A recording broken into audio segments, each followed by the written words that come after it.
देख रहे हैं अवाम के उठाए गए सवालात, हालत हाजरा पर तबसरों, तज्जियों, खबरों पर मुहित प्रोग्राम न्यूज लाइन रिदा सैफी के साथ।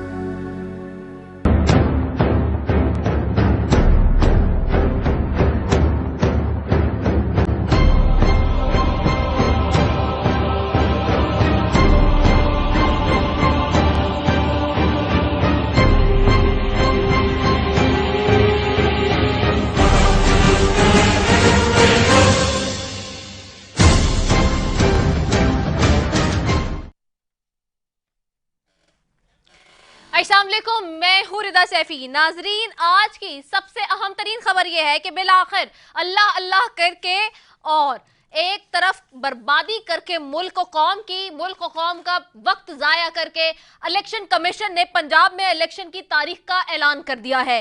नाजरीन, आपको जैसे कि मालूम है, गुज़िश्ता हफ्ते हम तुर्की में मौजूद भी थे और वहां में आने वाले शदीद तरीन जलजले की कवरेज भी कर रहे थे। लेकिन जो असल मुमालिक होते हैं, जिनको अपने मुल्क और कौम की परवाह होती है, जहां के हुकूमतों को, जहां के सिविल इदारों को, जहां पे रियासत को, सबको अपनी आवाम की तरजीहात का पता होता है, वहीं पर वो अपने लोगों का एहतराम करते हैं और उनको सपोर्ट करते हैं। इसी तरह तुर्की में आने वाले शदीद तरीन जलजले के बाद भी वहां के कर्ता धर्ताओं ने बहुत तेजी के साथ न सिर्फ मुतासरीन की रोजमर्रा की जरूरियात को पूरा किया, बल्कि उनके होने वाले नुकसान को भी 1 साल में पूरा करने का ऐलान किया है। रजब तैयब उर्दगान ने अपनी पॉलिसी में बताया है कि 1 साल के अंदर अंदर वो तमाम लोगों को वो मकानात बनाकर देंगे जो जलजले के अंदर तबाह बर्बाद हुए हैं, तमाम तर सूबों के अंदर, तमाम तर इलाकों के अंदर। मगर दूसरी जानिब पाकिस्तान की मईशत पर एक जलजला तारी है, जिसके हर झटके से मईशत की चूल्हे हिलकर रह गई हैं। और हाल ये है कि हमारे यहाँ सैलाब को गुजरे 6 महीने से जायद का अरसा हो चुका है, लेकिन अभी तक सैलाब से मुतासरीन लोगों को, सैलाब ज़दगान को कोई उनको रिलीफ है वो मैसर नहीं किया गया। यहां तक कि इस वक्त सूबे की हुकूमत, जो कि सिंध हुकूमत है, जो कि वफाक में भी बैठी है, जो कि यहाँ के फॉरेन अफेयर मिनिस्टर भी बिलावल साहब हैं, उन्होंने अभी तक कोई एक भी ढंग का घर बनाकर नहीं दिया है उन लोगों को जो कि मुतासरीन है, जो कि सैलाब से मुतासिर हुए हैं। साथ ही ना सिर्फ ये बल्कि मईशत का भी बहुत बुरा हाल है, चूल्हे हिली हुई है और रुपए की नाकदरी का अमल किसी मुकाम पर रुकने नहीं आ रहा है। ना डॉलर की ऊंची उड़ानों में कोई कमी आ रही है। आज भी डॉलर ने रुपए को मजीद नीचे गिरा दिया है। इसहाक डार को आए हुए कई माह गुजर गए हैं, मगर उनकी आमद ने पाकिस्तान की मईशत को डूबती नब्ज को मजीद डुबो दिया है। इसहाक डार के मुल्क के हुदूद में पांव रखते ही मईशत की रगों में ताजा और नया खून दौड़ने की जो नवीद सुनाई जाती थी, अफसोस कि वो पूरी ना हो सकी।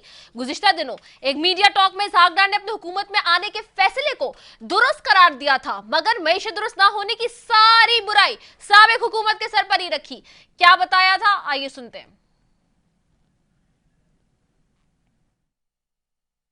असूली फैसला किया था उस वक्त की अपोजिशन ने पिछले साल अप्रैल में कि जी हमने रियासत को बचाना या सियासत को बचाना। ये कोई मुश्किल नहीं था इसको असेस करना कि जी होना क्या है। जो तबाही हो चुकी थी, मैं उसको कहा करता था आर्टिकल लिखे कि मैन मेड डिजास्टर, तो इमरान न्याजी साहब की हुकूमत ने बेड़ा गर्क कर दिया था। ये तो वर्चुअली शायद एजेंडा इंटेंशनल या अनइंटेंशनल यही शायद लगता था कि पाकिस्तान ये डुबो देगा, पाकिस्तान को उस दहाने पे तो तबाही करके पहुंच चुके थे हम।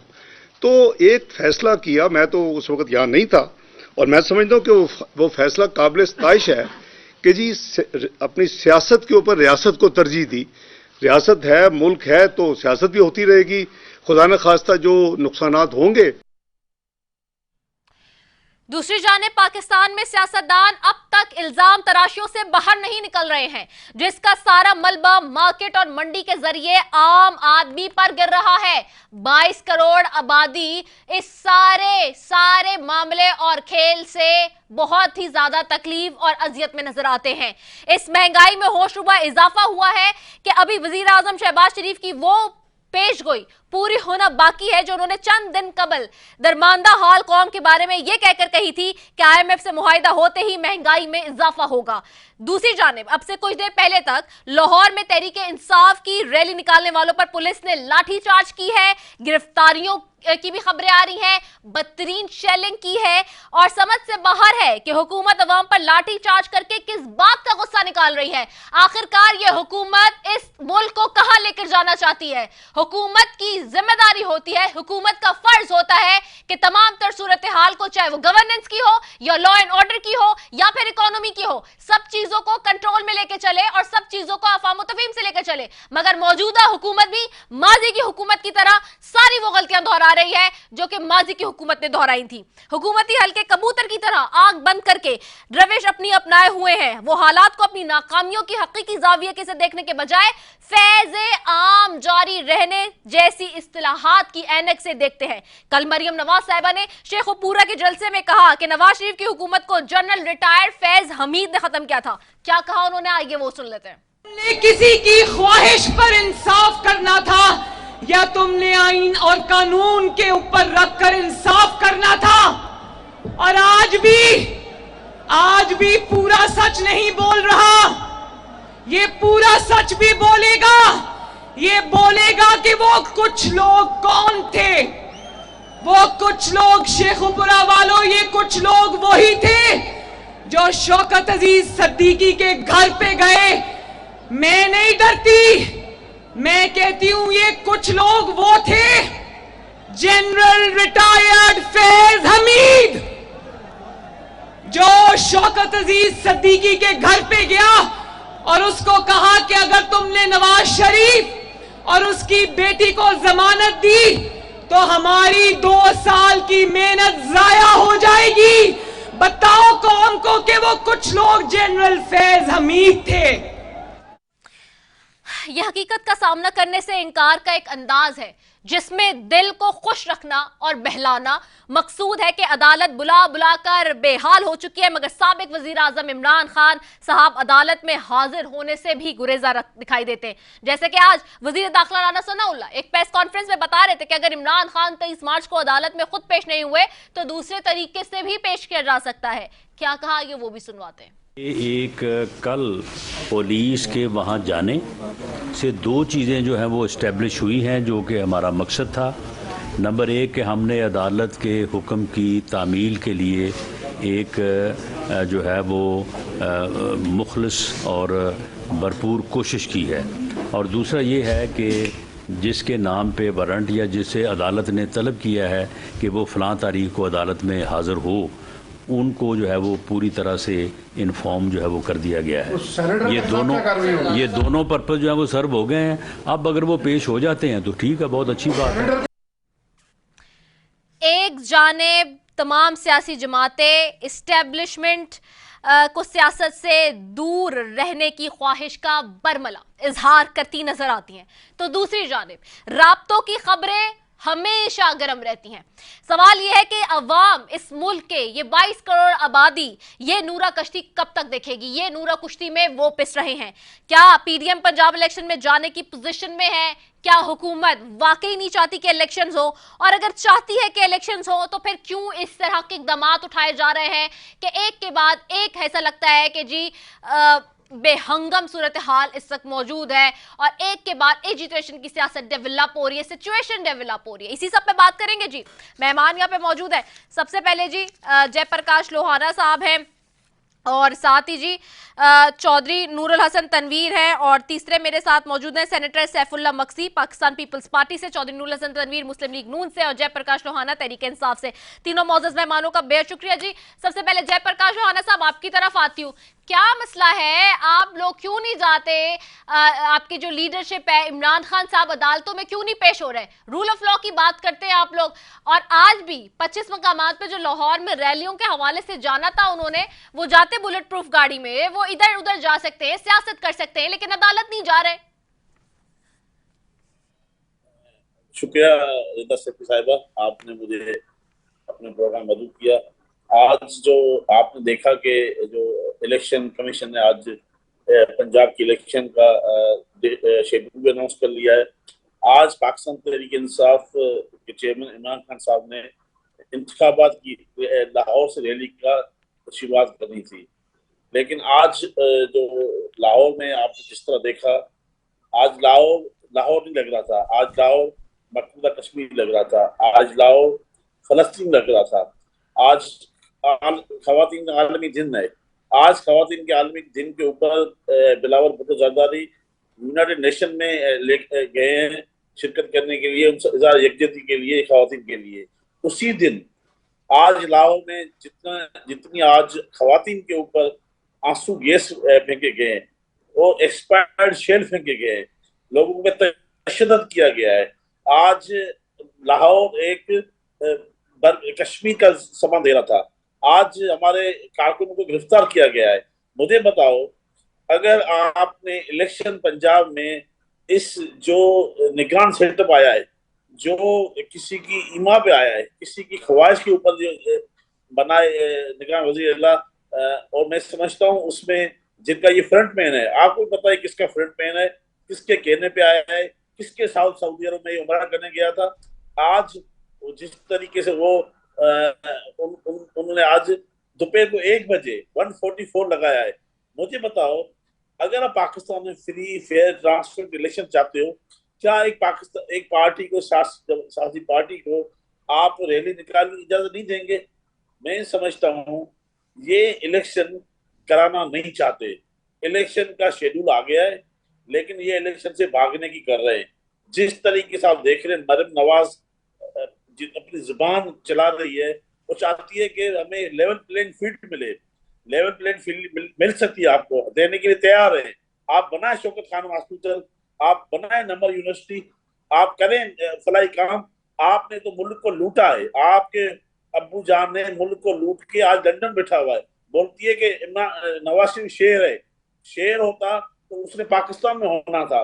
मुझे बताओ, क्या यही अदालतें पाकिस्तान के कानून में कहीं आपने देखा कि एक मुजरिम जेल में हो, बीमारी के बहाने लंदन बैठा हुआ है?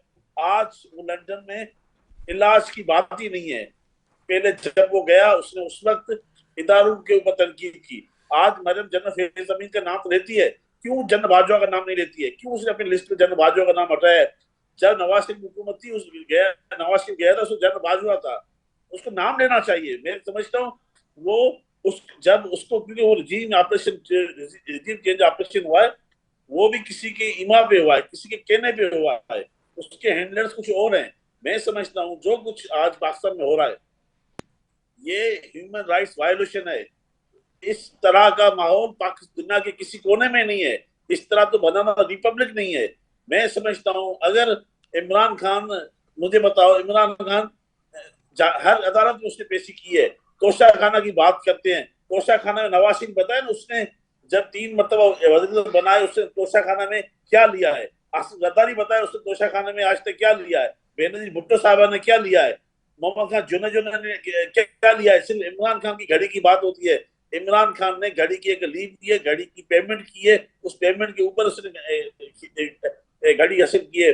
बाकी किसी भी हुक्मरान का नाम तोशा खाना पे, जब अदालत ने बोला कि पूरी आप तोशा खाना की पूरी डिटेल लेके आओ, आज तक कोर्ट में जमा नहीं होती है।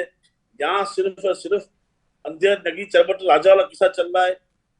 इलेक्शन से भागना चाहते हैं। राना सनाउल्लाह, आप देखो जिस तरीके से वो बार बार टीवी पे आके जिस तरह गंद उछालता है, मैं समझता हूँ ये वजीर दाखिला नहीं लगता है, दहशत गर्द लगता है। इस माहौल में ये इलेक्शन कराते हैं। इन्होंने इलेक्शन नहीं कराना है, इलेक्शन से भागने का रास्ता ढूंढ रहे हैं। आज जो लाहौर में हुआ है, मैं सख्त मजम्मत करता हूँ। वहाँ आज अभी खबर आई है, एक हमारा वहाँ पे कारकुन शहीद भी हुआ है। बिलाल नामी जो पार्टी का वर्कर था, पार्टी का जियाला था, पार्टी का खिलाड़ी था, उसको गिरफ्तार किया गया और आज उसको तशद्दुद करके उसको शहीद भी किया गया। ये है इम्पोर्टेड हुकूमत, जिसने बरबत जारी रखी हुई है, इंसानी हुकूक की वायलेशन रखी हुई है, इलेक्शन से भागना चाह रहे हैं। अभी तक केपीके का गवर्नर इलेक्शन की डेट नहीं दे रहा है, भागने का रास्ता ढूंढ रहे हैं। लेकिन इलेक्शन के बगैर इस मुल्क का हल नहीं है। मैशियत इनसे चलती नहीं है। आए थे मुल्क को सुधारने के लिए। इसाक डार बोलता है हम सियासत के ऊपर रियासत को कुर्बान करें। मुझे बताओ, अगर आपने सियासत कुर्बान की है तो रियासत का क्या किया है? रियासत आज जिस रियासत के दायरे में खड़ी है, आज आप मैशत का हाल देखें, आज आप महंगाई का असर देखें, आटा नहीं मिलता है, न चीनी नहीं मिलती है, रेट्स इतने ऊपर चले गए। आम आदमी जिसकी तनख्वाह 30,000 थी, उसको 30,000 में आज उनको 10, जो पहले 10,000 मिलती थी, आज वो 30,000 में नहीं उनको मिलती है। महंगाई का रेशो उतना बढ़ चुका है जिसका कोई अंदाजा नहीं है। मैं समझता हूँ इस इम्पोर्टेड हुकूमत से मुल्क नहीं चलना है, इन्होंने बहाना ढूंढना है, इलेक्शन से भागने की तैयारी कर रहे हैं, क्योंकि इनको पता है कि शिकस्त इनकी दहलीज पे खड़ी हुई है। मैं नहीं समझता हूँ कि इलेक्शन कराने के मूड में है, ये मुल्क को अनारकी की तरफ लेके जा रहे हैं, मुल्क को खानादगी की तरफ लेके जा रहे हैं। आपने कल हमारा होली का दिन था, आप सुने, कल हमारा होली का दिन था, हैदराबाद में हमारा एक डॉक्टर, हिंदू डॉक्टर था, उसको कत्ल किया गया है। होली के दिन पंजाब यूनिवर्सिटी में, कराची यूनिवर्सिटी में हिंदू तलबा के ऊपर तशद्दुद किया गया है। ये हाल है इस इम्पोर्टेड हुकूमत का। न खवातीन के हुकूक की बात होती है, न अक़लियत की हुकूक की बात होती है। मुल्क में अंधा कानून लगा हुआ है। मुल्क में मैं समझता हूँ हुकूमत के नाम की कोई चीज नहीं है। इनको फौरन इस्तीफा देके घर जाना चाहिए और इलेक्शन होंगी तो ही इस मुल्क की तरक्की होगी, वरना इस मुल्क का तो अल्लाह हाफिज है। ओके, ठीक हो गया। चौधरी नूरुल हसन तनवीर साहब आपकी तरफ आऊंगी। चौधरी साहब आपको आवाज आ रही है? चौधरी साहब, वेरी इंपॉर्टेंटली भाई कि ये आज जो पंजाब में हो रहा है और दफा 100 बात सुने कोई तबाही नहीं हुई। ये राम कहानी हमने इनकी बकवास बड़ी सुनी है, 4 साल तक सुनी है। 4 साल में इन्होंने आके क्या गुल खिलाए, पूरी कौम को पता। इन्होंने वक्त जाया करने के अलावा कुछ नहीं किया। ये ताने दे रहे हैं। आज नवाज शरीफ जो है ना, वो लंदन गया हुआ है और नवाज शरीफ का जेल में चाहिए था, और भाई उसमें उसको आपने नाजायज जो है झूठा मुकदमा कायम करके आज तो रोते फिर रहे हो। ये सादिक और अमीन का जो साकब निसार है और इमरान खान है, और ये जो कुछ इन्होंने किया है ये आपके सामने है। इसके पास 4 साल के बाद पास हुआ है लगनी टांग दिखाने के, और कुछ नहीं है। और क्या है इनके पास? कुछ भी नहीं है। और ये जो अफरा तफरी इन्होंने बनाई हुई है, अगर 4 साल अगर आपकी जो इंतखाबात है वो 2 माह के बाद हो जाएंगे या 4 माह से पहले हो जाएंगे, उससे क्या फर्क पड़ेगा? इसको बेचैनी क्या है? इसको बेचैनी सिर्फ ये है कि रंगे हाथों पकड़ा जा चुका है। ये कितने आराम से कह दिया कि उसने घड़ी ली थी, उसने फला लिया था। और भाई कोई आज तक कोई वज़ीर आज़म बता दे कि इस वज़ीर आज़म ने सस्ती चीजें लेके बेची हो और ज्यादा मुनाफा कमाया हो। वो 1-2 रुपए के नहीं 2 करोड़ की लेके 28 करोड़ की बेच रहा है। वो चोर है, चोर और बेईमान है, और उसके अलावा और कुछ नहीं है। ये लोग बड़े आराम से बात करें। उसके बाद की घड़ी थी जो उसने बेच दी, जल्दी में उसकी अपनी घड़ी थी, उसको तोहफा मिला था। तोहफा हैसियत वज़ीर आज़म मिला था, और वो मिला था एक मुल्क की तरफ से। वो अमानत थी और कौम की अमानत थी। अगर आपने लेनी है तो उसको खुद इस्तेमाल करो। लेके तुम बिजनेस कर रहे हो, तुम ऐसी तुम क्या बिजनेस कर रहे हो कि आप 2 करोड़ की लेते हो, 28 करोड़ रुपए की बेचते हो। कौम के साथ क्या मजाक कर रहे हो? आपने जनाब जो पैसा यूके से आया पाकिस्तान का 5.5 अरब 550 अरब, वो उसमें से आपने पैसे लेके वो रिलीज कर दिया गवर्नमेंट के खजाने में जमा करवाने के लिए की बजाय। ये सिर्फ और सिर्फ शोर इसलिए मचाता है क्योंकि इसको पता है कि ये रंगे हाथों पकड़ा गया है, कि जाएगा तो वो बैठा लेंगे इसको, और कोई दूसरी बात नहीं है। अगर ये गुनाह होता तो ये सामना करता। ये बुज़दिल आदमी इसलिए सामना नहीं करता, इसलिए नहीं जाना चाहता, इसने बच्चों को और औरतों को बाहर बनाया हुआ है।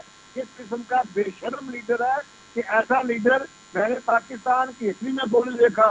लीडर ये कहता है कि और पार्टी वर्कर्स और बेटे और बेटियां जो है वो महफूज हो, मैं खुद सामना करूंगा। नवाज शरीफ ने इन्हीं अदालतों की 200 बेटियां भुगती, इसकी जान जाती है, इसलिए उन्होंने भुगती को उनको पता था, तो उन्होंने किसी किस्म का कोई जुर्म नहीं किया हुआ। और ये जो है इसलिए डरता है कि पता है कि मैं मुजरिम हूँ, फिर पकड़ा जाएगा, साबित हो जाएगा।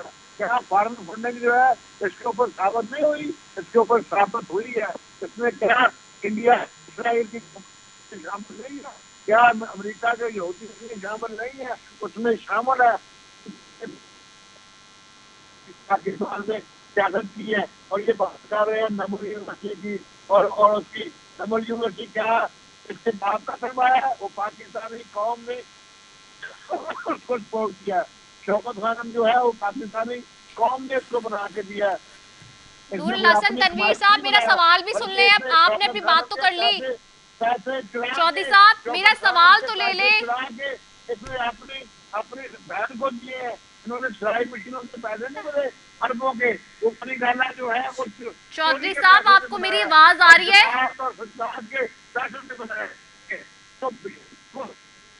चौधरी साहब आपको मेरी आवाज आ रही है? ऐसा क्यों नहीं है? पास हो गए। चौधरी साहब आपको मेरी आवाज आ रही है? चौधरी साहब आपको मेरी आवाज आ रही है? आई डोंट नो, बस चौधरी साहब खुद ही बोले जा रहे हैं मेरी आवाज उन्हें नहीं जा रही। जी मैंने एक ब्रेक लेना है, ब्रेक के बाद वापस आ रही हूँ। Will be right back after it, stay tuned.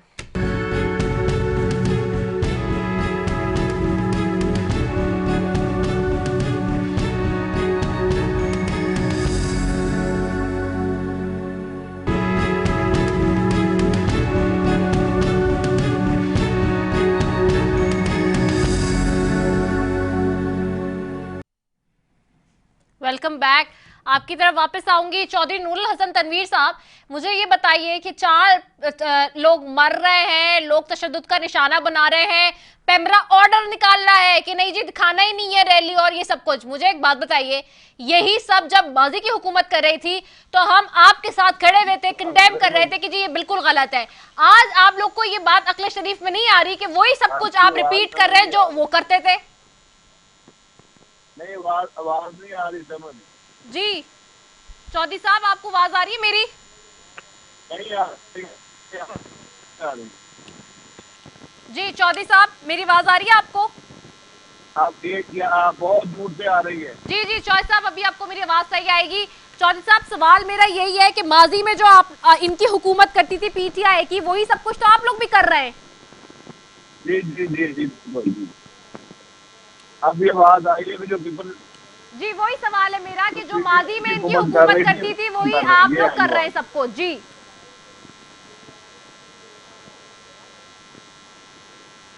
जी चौधरी साहब बोलिए। जी जी जवाब दीजिए आप अपना।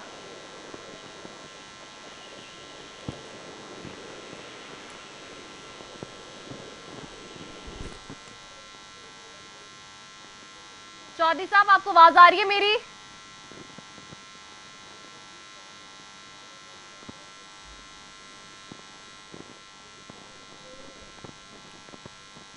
चौधरी नूरुल हसन तनवीर साहब आप मुझे सुन सकते हैं? नहीं जी। अच्छा मैं वापस जयप्रकाश साहब की तरफ आ रही हूँ। जयप्रकाश साहब ये बताइए कि जो इस वक्त सिचुएशन इमर्ज हुई है खासतौर पे पंजाब की, और ऐसी सूरत हाल में आपके कारकुनान भी शहादत भी हो रही है, सारा मामला है, लेकिन अगेन इस सारी सिचुएशन में जो बहुत इंपॉर्टेंट चीज़ है वो यही कि क्या आप लोग कारकुनों को नहीं हैंडल अप कर पा रहे हैं कि नहीं जी वो उस तरह से ना इंगेजमेंट में आए पुलिस के साथ? क्योंकि जब आप देख रहे हैं कि हुकूमत का रवैया आपकी तरफ कैसा है तो आप लोग को भी तो कुछ स्टेप्स लेने चाहिए ना। देखो रिदा साहिबा, आज हमारे कारकुन पुरअमन थे। आज तो अभी रैली की शुरुआत ही नहीं हुई थी। मैं समझता हूँ जिस तरह कल से जिस तरीके से हुकूमत डरी हुई है, हुकूमत की इलेक्शन से कांपे टांग रही हैं, इलेक्शन का खौफ है, उनको शिकस्त सामने से नजर आ रही है। मैं समझता हूँ कि ये जो निगरान सेटअप आया हुआ है बिल्कुल वो सब कुछ किसी के इमाबे कर रहा है। जिन लोगों ने इनको अपॉइंट कराया है उनकी इमाबे काम कर रहे हैं। मुझे बताओ, एक पुरअमन रैली हो, जब कारकुन पुरअमन हो, कारकुन अपनी लीडर को देखने के लिए, लीडर को सुनने के लिए, लीडर को कि इज़हार यकजहती, आज रैली अदला की हिस्से के साथ इज़हार यकजहती थी। मुझे बताओ, जब एक कारकुन, आज अगर मैं आपके पास वीडियो नहीं आई है, मैं हो सकता थोड़ी देर आप बोलो मैं आपको वीडियो भेज दूं, जिस तरह गाड़ियों के शीशे तोड़े गए हैं, मैं समझता हूँ ये पुलिस तो लग नहीं रही थी, पुलिस के नाम गुल्लू भट्ट लग रहे थे। और पुलिस कहाँ से आई, फिर कुछ लोग बोलते बलोचिस्तान की पुलिस थी, कुछ लोग बोलते इस्लामाबाद से पुलिस आई हुई थी। मैं समझता हूँ बिल्कुल हुकूमत, निगरान से हुकूमत की ना बात करूंगा, हुकूमत इम्पोर्टेड हुकूमत कीमा के ऊपर जिस तरह निगरान सेटअप है, बिल्कुल हमें काबिल कबूल भी नहीं है। लेकिन इलेक्शन का शेड्यूल आ गया है। मुझे पता है जब शेड्यूल आता है तो इलेक्शन में सियासी पार्टियां जलसे भी निकालेंगी, रैली भी निकालेंगी, कार्नर मीटिंग्स भी करेंगे। यही तो इलेक्शन है। जमहूरियत में होता क्या है, अगर फिर हमारे पास दो ऑप्शन थे, या हम लड़ाई करते, या हमने खान साहब ने आज अपनी रैली को पोस्टपोन किया अगले दिनों तक। लेकिन हम कोर्ट से, हमारी कोई लीगल टीम है, हम कोर्ट से रिव्यू करेंगे। क्या इलेक्शन का शेड्यूल अनाउंस हो, क्या 144 वो लगा सकते हैं। दोपहर को 1 बजे नोटिफिकेशन आया 144 का। आज अगर ये रैली निकलनी थी, रैली में लाखों, पूरा लाहौर ने निकलना था। उनको एक खौफ है कि अगर इलेक्शन होते हैं तो उनको शिकस्त नजर आती है। इलेक्शन से भागने का रास्ता ढूंढ रहे हैं, इलेक्शन से फरार चाहते हैं, इलेक्शन वो कराना नहीं चाहते। उनको अब रास्ता कोई मिल नहीं रहा है। अब सुप्रीम कोर्ट का फैसला है, आज इलेक्शन कमीशन ने शेड्यूल भी अनाउंस कर लिया है। अब अभी तक भी वो इस चक्कर में कि इलेक्शन ना हो। कल अब इलेक्शन कमीशन ने मिनिस्ट्री ऑफ फाइनेंस का भी बुलाया है, इंटीरियर मिनिस्ट्री को बुलाया है। देखते हैं कल वो हुकूमत क्या बोलती है। अब हुकूमत इलेक्शन से भागना चाह रही है, वो न पैसे, हुकूमत इलेक्शन कमीशन को पैसे देना चाहती है, न इलेक्शन कमीशन को सिक्योरिटी मुहैया करना चाहते हैं, न वो अदलिया उनको आरोप देना चाहते हैं। तो इलेक्शन होगा कैसे। मैं समझता हूँ इसमें सुप्रीम कोर्ट का एक मरतबा फिर सो मोटो लेना चाहिए था। आज जो कुछ हुआ है, सुप्रीम कोर्ट को या हाई कोर्ट को उसको सो मोटो लेना चाहिए कि ये बर्बर तो इतना तो माहौल कश्मीर में और फलस्तीन में नहीं है जो आज लाहौर में था। 4 कारकुन हमारे शहीद हुए हैं। एक बिलाल नामी हमारा कारकुन था जो खान साहब का बड़ा प्यारा था, खिलाड़ी था, वो खान से बड़ी मोहब्बत करता, उसको गिरफ्तार करके अभी पता चला उसको शहीद किया गया है। ये है पंजाब पुलिस। अब इन हालात में निगरान सेटअप जो है, निगरान सेटअप हमेशा आता है, वो फ्री फेयर ट्रांसपेरेंट इलेक्शन कराता है, और इस निगरान सेटअप से हमें कोई एक अच्छी उम्मीद की नजर नहीं आ रही है। लेकिन आवाम ने वोट डालना है। मैं समझता हूँ ये कुछ भी करे, आवाम ने इनको उठा के बाहर फेंकना। आपको लगता है कि इलेक्शन करवा लेगी हुकूमत? देखें रिदा साहिबा, हम तो आइन और कानून के हिसाब से कर रहे हैं। अब हमने जो अपनी 2 असेंबलियां तोड़ी है वो आईनी तरीके का इख्तियार किया है। अगर सुप्रीम कोर्ट ने फैसला किया है इलेक्शन कराने का, अब इलेक्शन जाहिरी तौर पे तो शेड्यूल तो आ गया है, लेकिन मुझे सच्ची बात पूछो तो मुझे ना कोई इलेक्शन कमीशन से अच्छी खुशबू आ रही है, ना मुझे एडमिनिस्ट्रेशन है ना उससे कोई अच्छा खुशबू आ रही है। कोई ना कोई बहाना ढूंढेंगे। अब आज मैं टीवी पे इसको बिलाल सूफी को सुन रहा था, वो उसने बोला कि इलेक्शन के कमीशन के पास इख्तियार होता है कि वो इलेक्शन शेड्यूल रद्दोबदल कर सकता है। अब आज उन्होंने इलेक्शन कमीशन ने शेड्यूल तो अनाउंस कर लिया सुप्रीम कोर्ट के एकामात के ऊपर और सदर आरफ अली साहब की जो डेट उसके ऊपर। लेकिन नया इलेक्शन कमीशन भी, क्योंकि इलेक्शन कमीशन भी मिला हुआ लग रहा है, उसमें भी कोई, लेकिन वो अब सुप्रीम कोर्ट का आर्डर है, उसको तो मनोमन अमल करना है। लेकिन अब आगे देखें होता क्या है। मैं समझता हूँ कल का जो इजलास है वो बड़ा अहमियत का इख्तियार करेगा, क्योंकि उसमें मिनिस्टर ऑफ फाइनेंस और मिनिस्टर ऑफ इंटीरियर ने अपनी जायजा रिपोर्ट देनी है। अगर उन्होंने क्योंकि उनसे तो मुझे तो कोई हुकूमत से कोई मुझे अच्छी उम्मीद नजर नहीं आ रही है। लेकिन इलेक्शन के बगैर इस मुल्क का हल नहीं है। कानून और आइन के में इलेक्शन कराने की सूरत में अब ये चाहते हैं कि इलेक्शन इकट्ठे हो। इलेक्शन इकट्ठे करने के लिए हम तैयार हैं। अगर वो असेंबली कौंसिल तोड़ के इलेक्शन इकट्ठे कराएं, हमें उसमें भी इतराज नहीं है। हम तो चाहते हैं इलेक्शन। हमने तो कोई वो रास्ता इख्तियार करते हैं जो आइन बोलता है, जो कानून बोलता है, जो जमहूरियत में यही तरीका होता है कि अवाम के पास जाना। अब अवाम इनको रद्द कर चुकी है। कल एक सर्वे रिपोर्ट आई जिसमें 61% पॉपुलरिटी आई है इमरान खान साहब की। वो भी हम समझते हैं पॉपुलरिटी आज 100% पॉपुलरिटी है इमरान खान साहब की, 61% दिखा रहे हैं। तो आज माहौल तो पाकिस्तान तहरीक इंसाफ की फेवर में चल रहा है, लेकिन इनकी जो हुकूमत इनको मिली हुई है वो हुकूमत का जो डंडा है वो चलाना चाहते हैं, लेकिन आप डंडे से हुकूमत नहीं चलती है। उनको चाहिए था हुकूमत में अवाम के मसाइल हल करने, लेकिन उन्होंने अवाम के मसाइल हल नहीं किए, लेकिन मसाइल और बढ़ाए अवाम के लिए। ठीक हो गया। चौधरी नूरुल हसन तनवीर साहब, आपको मेरी आवाज आ रही है? ये आ रही है। अच्छा चौधरी साहब, आपसे सवाल यही है कि जो माजी में ये करते थे, माजी की हुकूमत जो करती थी पीटीआई की, वही आप लोग कर रहे हैं, वही शेलिंग, वही लोगों पे लाठी चार्ज, वही लोगों को मना कर रहे हैं, वही कैमरा बैन लगा रहा है। ये तो वही सारी चीजें हो रही है जो ये करते थे।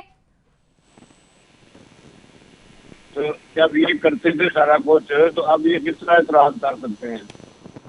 जिस तरह से ये खुद कर रहे थे, आपकी तरफ से जो हक बनता है, जायज है आपका बात कहना कि ये अंदाज़े हुक्मरानी वही है, लेकिन आइन और कानून, क्या आइन में नहीं लिखा हुआ, कानून में नहीं लिखा हुआ कि अगर नक्शे अमन का खतरा हो तो आप दफा 141 का नफाज कर सकते हैं?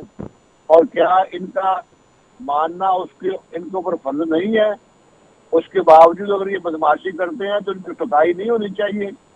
मैं तो कहता हूँ कि हुकूमत जो है वो इनका बहुत ज्यादा लिहाज कर रही है, अदालतें इनको बहुत रिलीफ दे रही हैं, दरखास्त ये बाद में जमा करवाते हैं और रिलीफ इनको पहले मिल जाता है।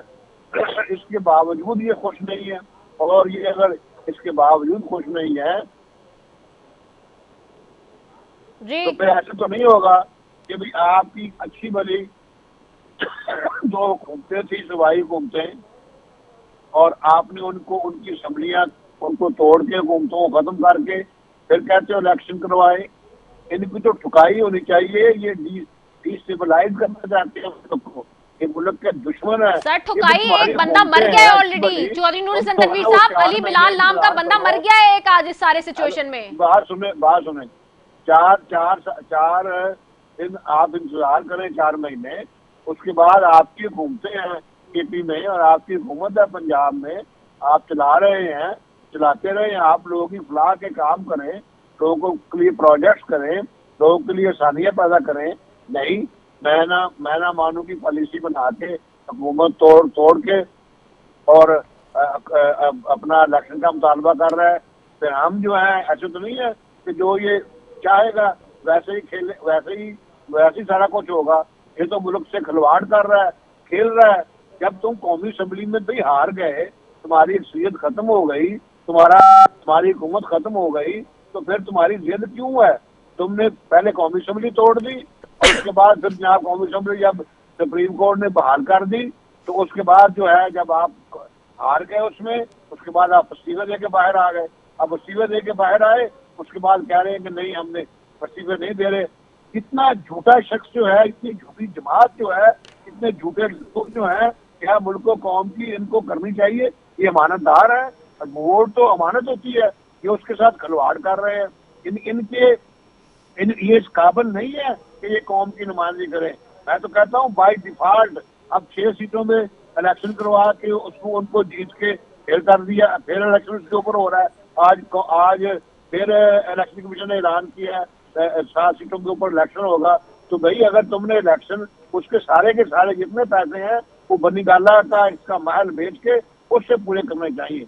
इसने मजाक बनाया हुआ है कि ये आइन और कानून के अंदर रह के जो होगा वो करेगा या अपनी मनमानियां करेगा।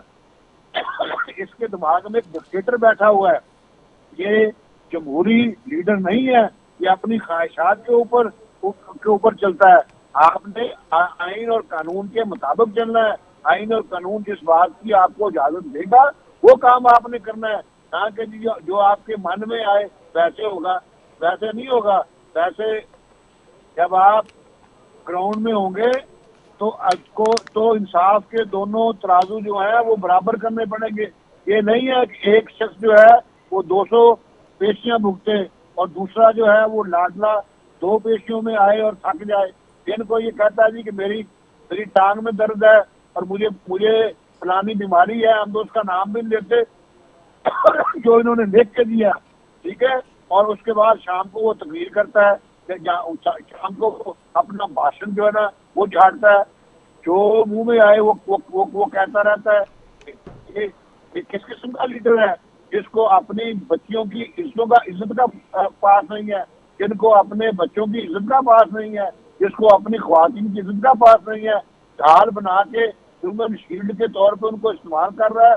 लेके आए ना अपने बच्चों को, पठाए उनको भी भेजे और आज इख्तियार करवाता उनसे कि अपनी अपनी अपनी बेगम को भेजे ना, अपनी बेगम इसकी पर्दादार है जी, वो बाहर नहीं निकलेगी। लोगों की बच्चियां जो है, लोगों की ख्वातीन जो है वो आए और आके इसके लिए एहतियात करें। ये जमानत लेगा, इसको जमानत चाहिए, ये गिरफ्तार नहीं होना चाहता। और लोग जो है उनके बच्चों को, उनके वालिदैन को उनको कहता है कि जी आप गिरफ्तारी पेश करें, जेल बार दो, तहरीक लाता है। ऐसा मुनाफिक आदमी, ऐसा दोगला आदमी, ऐसा द्रोह को मैंने अपनी जिंदगी में कम से कम सियासी जिंदगी में नहीं देखा। क्या ये कोई लीडर होने के काबिल है?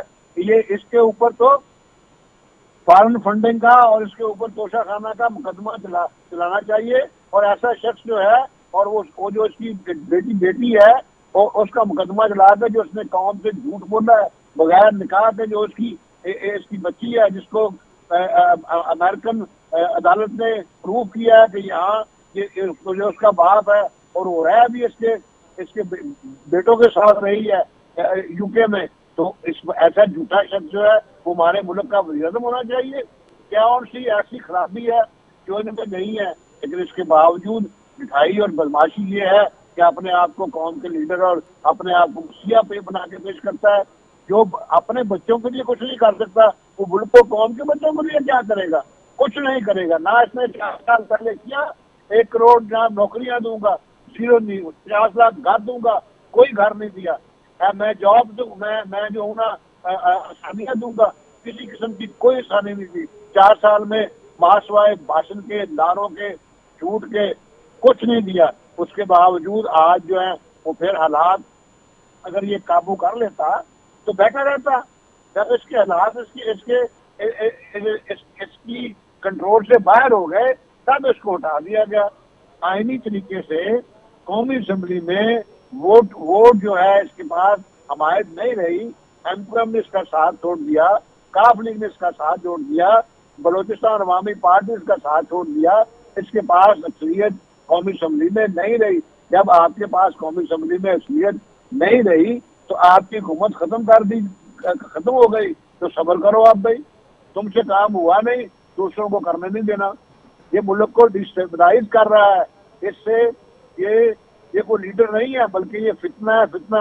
अल्लाह तबारक ताला पाकिस्तान के ऊपर रहम करे और इस फितने से मुल्क और कौम को बचा दे। मुल्क जो है मुश्किल में है, मुश्किल में लोग जो है अपनी जाती अनाज जो होता है, अपनी जाती दुश्मनियां उसको भूल जाते हैं। कहते हैं चले पहले पाकिस्तान को और अपने जो वसाइल हैं उसको खत्म करते हैं, लड़ाइयाँ जो हैं वो बाद में करते रहेंगे। लेकिन इसको कोई शर्म नहीं है, कोई उसका नहीं है जो उसमें इजाफा करता है। बल्कि सुबह से लेकर शाम तक इसने रट लगाई हुई है कि पाकिस्तान डिफॉल्ट कर गया, पाकिस्तान डिफॉल्ट करने जा रहा है, पाकिस्तान ऐसे करने जा रहा है। यार तुम पाकिस्तान के सज्जन हो या पाकिस्तान के दुश्मन हो, तुम तो दुश्मनों से भी बातता रहो। तुम जो हो, और आपने बात की कि भाई अपना तुर्की में जल्जला आया, अवाम उसकी मदद कर रही है। तो भाई आपकी अपनी इकानमी का हिसाब देख लें, अपनी मुल्क की माली हालत देख लें और तुर्की की माली हालत देख लें। तुर्की जैसे बन के तो दिखाओ पहले, तुर्की जैसे मामला, तुर्की जैसी इकानमी बना के तो दो ताकि वो आपकी मदद कर सके। आपके अवाम इसलिए रोल रहे हैं कि आपकी जो पॉलिसीज हैं वो गलत हैं। इस बंदे ने IMF से कर्जा लेके अपने पाकिस्तान में, जब इसको पता चला मेरी हुकूमत खत्म हो रही है, तो वो सब्सिडी दे दी ऑयल के ऊपर, पेट्रोलियम मसनूआत के ऊपर 10 रुपए पर लीटर, और अरबों रुपया जो है डेली के तौर के ऊपर जो है उसका नुकसान मुल्क को कौम का किया। क्या हम इसको माफ कर दें? क्या हम इसका तमाशा देखते रहे कि ठीक है जो मर्जी करते रहे? हम इसकी स्मार्टनेस देखते रहे। ये मुल्क का दुश्मन है, ये कौम का दुश्मन है। ये एक, मैं तो समझता हूँ कि ये ज़हनी मरीज है, और ज़हनी मरीज के हवाले दोबारा मुल्क नहीं किया जा सकता। एक दफा गलती हो गई, जिन लोगों ने की, सबको पता है कि किन्होंने ये की और कैसे ये आया था, कैसे बड़ा जमा हुआ था। अब अल्हम्दुलिल्लाह इसको आईनी तरीके से हटा दिया गया, तो ये कभी इंशाल्लाह ताला इलेक्शन लड़के कभी पाकिस्तान का हुक्मरान नहीं बन सकेगा, क्योंकि अवाम जो है वो परेशान जरूर है महंगाई से, लेकिन इसका मतलब ये नहीं है कि वो इमरान खान को तरजीह देंगे। किसी सूरत इमरान खान को तरजीह नहीं देंगे, और अक्टूबर में इलेक्शन होंगे, अगस्त तक जो है हुकूमत कायम है, और इंशाल्लाह ताला उस वक्त जो है वो हम सुरखरू होंगे। पाकिस्तान मुस्लिम लीग नून, उसके इत्तेहादी पीपल्स पार्टी। अच्छा, अक्टूबर में इलेक्शन होंगे, अगस्त तक यही हुकूमत है आप कह रहे हैं? हम इलेक्शन जीतेंगे और मुल्क को इस भंवर से निकालेंगे। चले, ये एक मेरे लिए बड़ी इन्फॉर्मेशन है कि आपने कहा अक्टूबर में इलेक्शन होंगे, अगस्त तक यही हुकूमत है। चले, मेरे पास टाइम खत्म हो गया, वरना इस पर मजीद भी बात करती है। इसी के साथ जी अपनी मेजबान रजा सैफी को दीजिए इजाजत। पाकिस्तान जिंदाबाद।